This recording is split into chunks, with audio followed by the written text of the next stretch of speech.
A year mid-year budget review. Endra finance minister.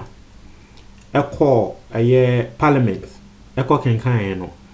Afiansa emunsem APP. Endra me mamoti asiye say one thing a APA from the mid-year budget review and say Embra lockdown.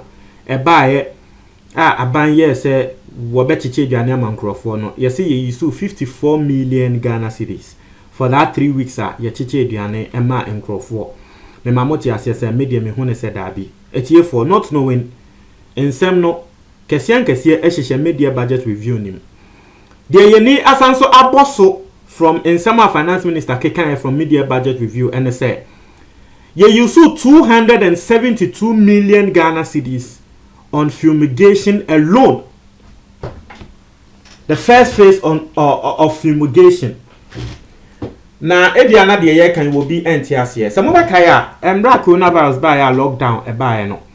Aban ye na dwen say wo be call markets any some public places, especially markets ne sanyama no na ye spray ne kre aban e call market ye hu videos no ye ko spray markets ne nyama nsem bebre. Sa spray na ye ko spray markets ne nyama no eno na aban e kan. So we use 272 million Ghana cedis. And the DSR spray, And you see, the interesting thing about the whole thing, they say, it is just the first phase. Spray, yate, say, warm up, besanso aye second phase.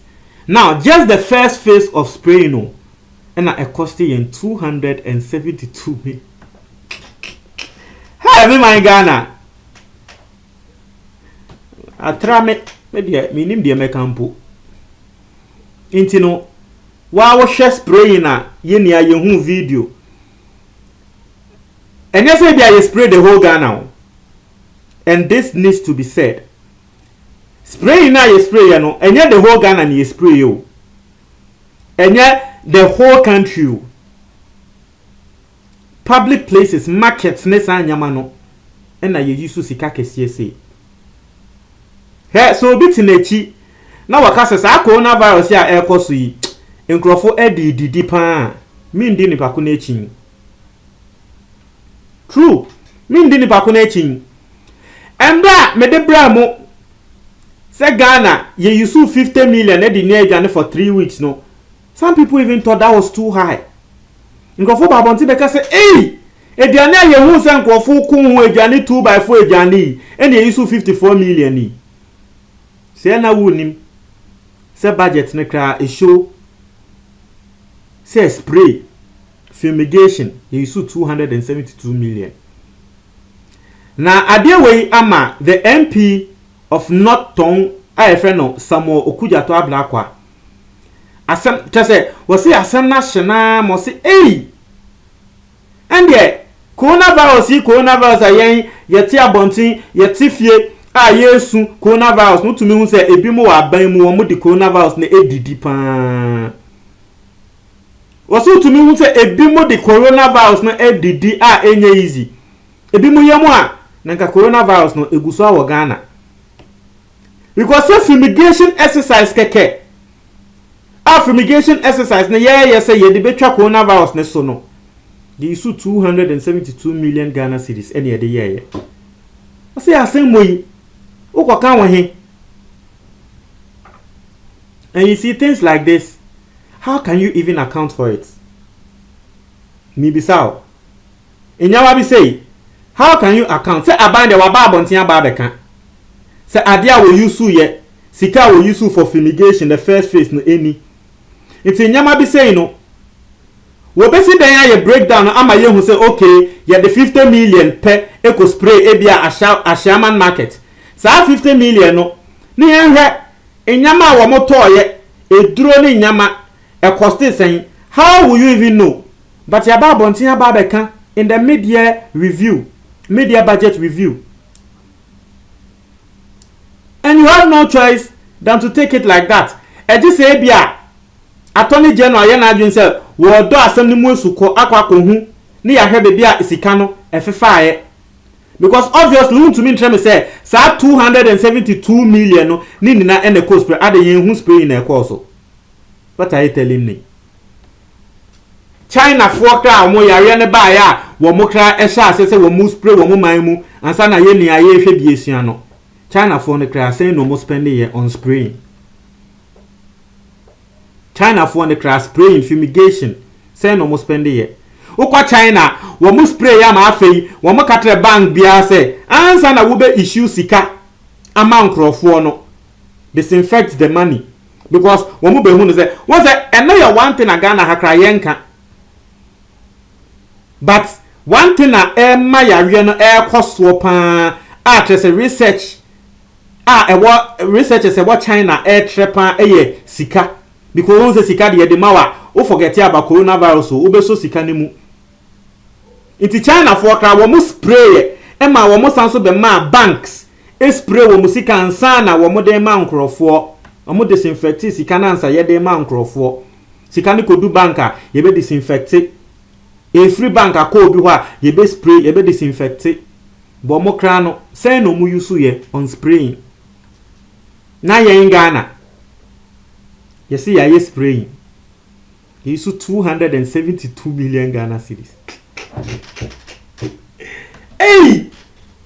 Spray, yeah, or marketplaces, lorry parks. Wow. Wow.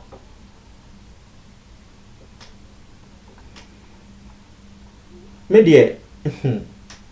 In some say, you see, asama na meka ene se eduane de no bebe ma moti ase se at least that one we have evidence etre se ebi mu a ye de eduane no ekoma wo mo no wo mo ko kipi eduane ni bi wo mo fie o mo ana nke wo se eduane no ko mo ho na nko later lockdown no betwe mu no na wo mo ye eduane ni pie se ye ton ama nkrofo me ma moti ase se eno no I will not blame the president.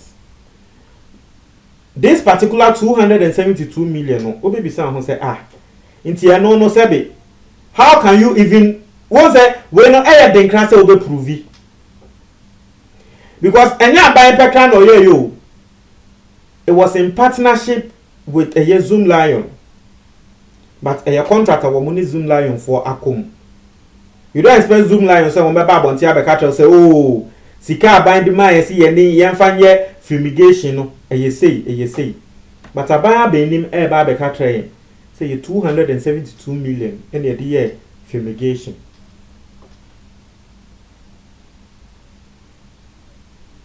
for now you say by this week the second phase of the national fumigation and so by this week the second phase of the national fumigation na eno so yebehwe na ade we de me de maboto me hu de menka but wa wutie na wo hwe na spray na ye spray eje se bia ye any ordinary spraying bia ye nya bi anhwe ba ye ya de ye hu ye spraying na ye hu ye se wo mo ye spraying na ni sika wo mo bo no etie for mo ma ye nka ne kre mama yenka ne crew na say in every constituency no aban person what say we use 1 million Ghana because Ghana has the number of constituencies are saying I think 260 something or 230 something it's aban person what say in every single constituency we use 1 million Ghana cedis in a display here na constituency krano how many markets constituencies be wa mo kra wo mu ni markets constituencies be wa at most almost 2 markets and now 1 in every constituency you say you use saying 1 million Ghana cedis in your display here hey and they say na kan fidie na kan wo say ye hu spray ayo some kind video bi ba bonte Madina send ya no mo spray na nkrofo sere say na spray be na ekoso yi se be ye de nini na aka ho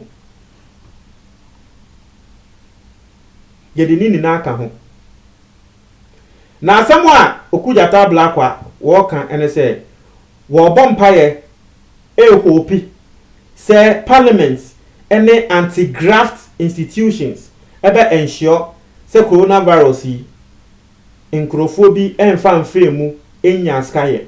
Because see, the interesting thing ɛne sɛ saa 3 weeks na yɛse Ghana yɛdi feeding nkurɔfoɔ a yɛse yɛnya yɛde 54 million Ghana cedis na feeding yɛ no.